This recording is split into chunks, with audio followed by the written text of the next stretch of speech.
Welcome back. Let's do question 1.4.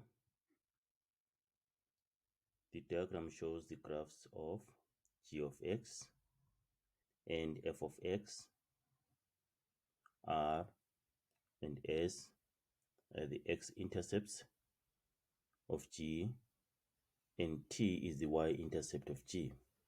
Graph f passes through r and t. Determine the equation of f. Remember, we managed to find the coordinates of r. We said it's -2, 0. Right, we want the equation of f. So here we have the y-intercept of f. So we're given the y-intercept of f and any other point on the graph, which is r there. R is also on f. So when given the y-intercept, when given the coordinates of the y-intercept and any other point, you have to start with your equation.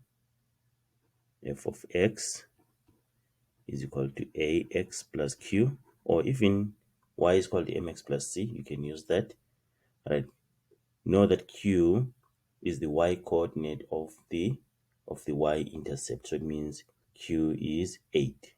So we have f of x is equal to ax plus 8.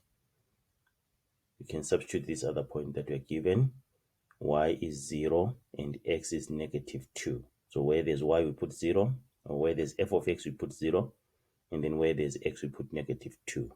It becomes 0 is equal to -2a plus 8, meaning that 2a is equal to 8.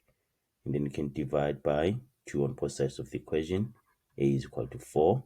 Therefore, f of x is equal to 4x, because a is 4, and then our q is 8 plus 8.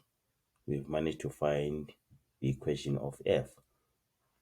The other thing we can do, we can create two equations using these coordinates and these coordinates. Create two equations. Okay, that's an alternative method. So we can substitute to this equation. Where there is x, we put 0. Then where there's y, we put 8. So it's going to be 8 is equal to 0 times a is 0 plus q.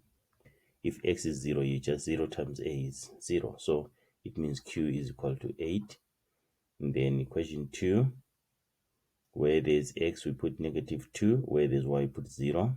So it says 0 is equal to, we're using this equation. And then where there's x, we put -2.